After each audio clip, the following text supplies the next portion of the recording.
In October 2021, CEO Mark Zuckerberg announced he was changing Facebook's name to Meta and expanding its borders into the metaverse. What is the metaverse? Metaverse. In the metaverse. The metaverse will be the successor to the mobile internet. The company promises a new reality, full of avatars and futuristic worlds. Today, we're going to talk about the metaverse. I want to share what we imagine is possible.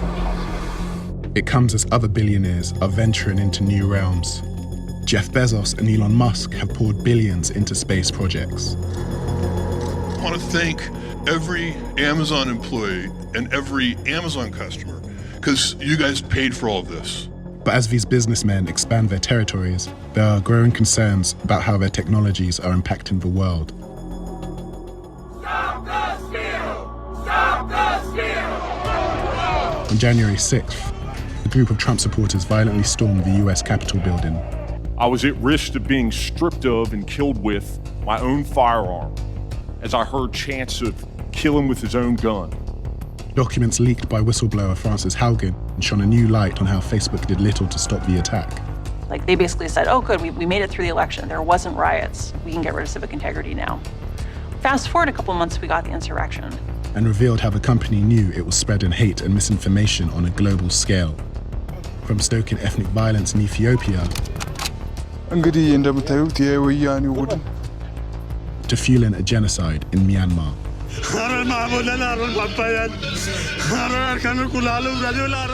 The more we're invisible, the more harm is done. And we've seen this in Myanmar, and we've seen it in India, and we're living it in Ethiopia now.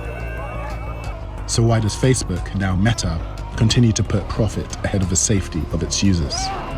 This research is not a bombshell. It's not causal research.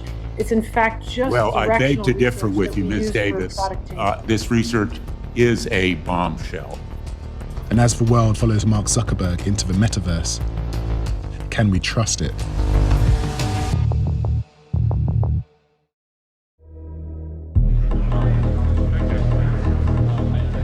Facebook's rebranding may be a cynical attempt to shift focus from its numerous failures.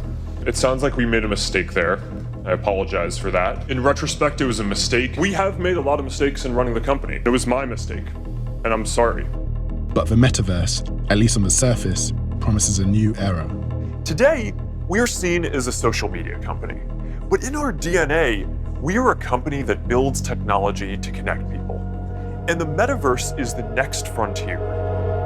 So this was an inevitable sort of next step in the evolution of social media, allowing the virtual physical presence of the people that you're connected to from around the world to you.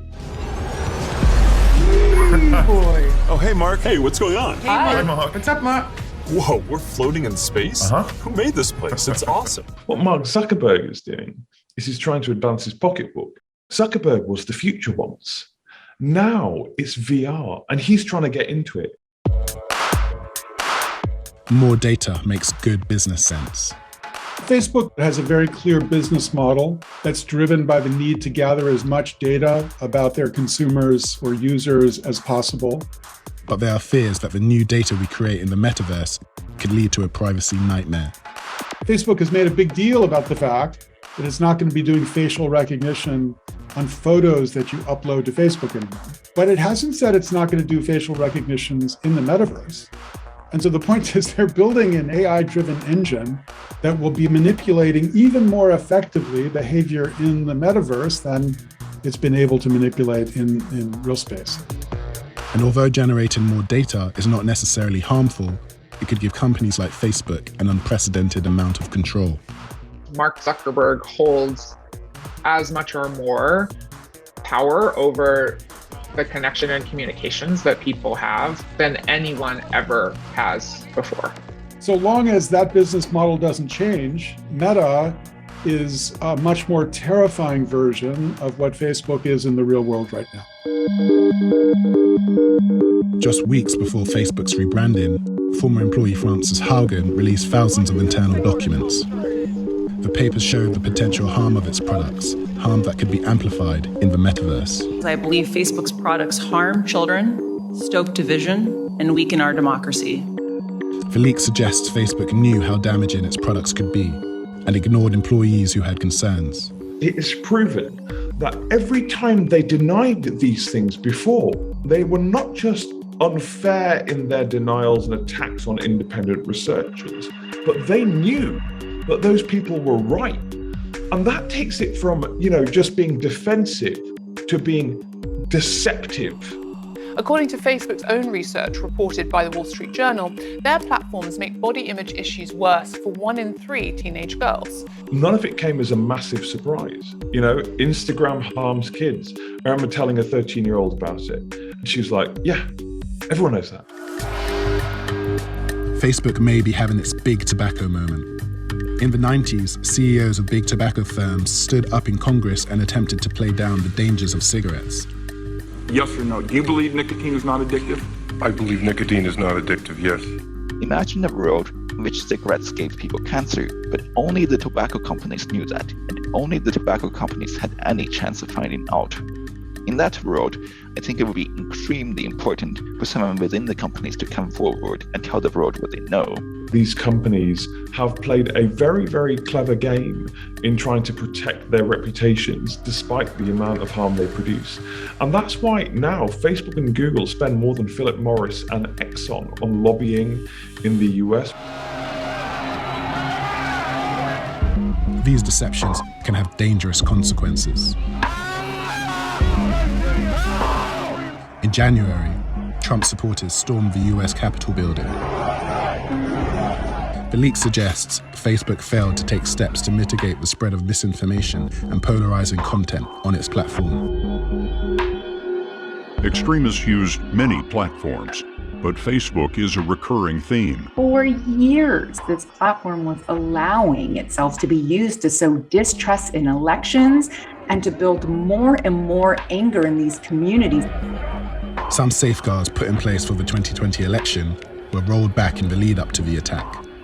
They had a whole series of circuit breakers, as they would call them, to kind of slow down the craziness that was obviously developing.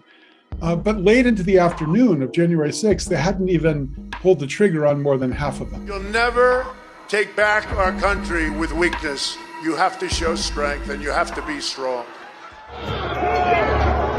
Look, nobody should think that they caused January 6th, but certainly if it weren't for Facebook, it would have been harder to develop the extraordinary organization and capacity that January 6th revealed. Weeks after Frances Haugen's revelations, Facebook and its other products, Instagram and WhatsApp, were hit by a major power outage. It was so bad that the only way Facebook could let the world know what was going on, and this is true, was by posting a message on Twitter. The outage showed how much the world relies on Facebook, for better and for worse. For over a year, Ethiopia has been locked in a brutal civil war. In August, 28 bodies, some with hands tied and bullet holes, washed up on the shores of a river on the Sudanese border. Witnesses believe they came from Tigray. The Ethiopian government called the discovery a fake propaganda campaign. We don't know how many have died because we don't have a real body count so far, but it's one of the bloodiest war we've seen so far. Facebook knew it was being used to incite ethnic violence in the country, but did little.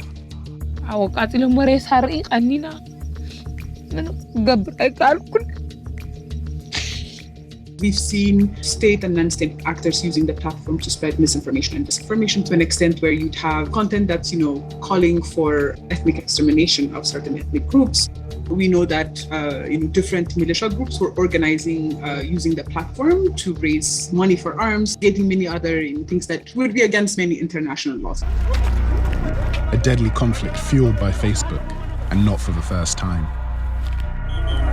The company is also accused of playing a role in the brutal crackdown of Rohingya Muslims in Myanmar in 2017. What the papers demonstrate is that the government in Myanmar used the Facebook platform to exacerbate ethnic division, which led to genocide in Myanmar. They're not to blame for the existence of folks, who are pursuing a genocidal campaign, but they did deliberately become the engine. This is a global problem.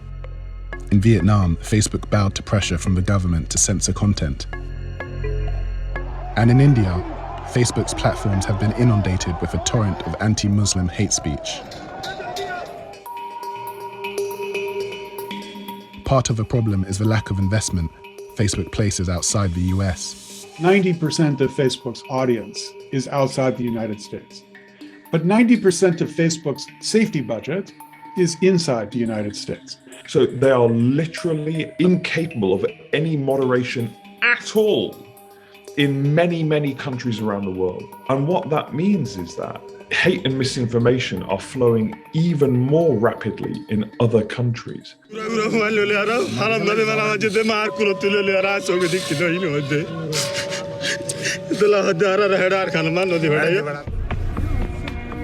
activists, the reported lack of consideration given to other countries came as little surprise. And we all have to sort of live with the consequences of a system that makes us completely invisible. And the more we're invisible, the more harm is done. And we've seen this in Myanmar, and we're living it in Ethiopia now.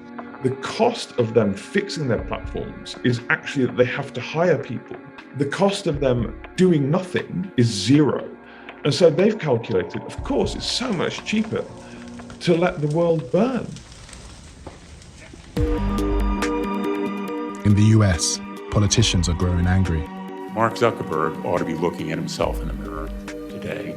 And yet, rather than taking responsibility and showing leadership, Mr. Zuckerberg is going sailing. But have so far been unable to rein in the once untouchable company. Mark Zuckerberg has proven that he is not the one to be trusted with dominating the next level, which will now be the metaverse, when he hasn't even addressed any of these issues. Facebook might be the winner of the next generation too, and that would be a disaster, because the truth is they've administered this generation appallingly badly. For many, it begs broader questions. Our current debates about tech platforms like Meta, like Facebook, are debates about what kind of culture, what kind of society we want to live in. In an increasingly globalized world, that's a more and more challenging question to answer.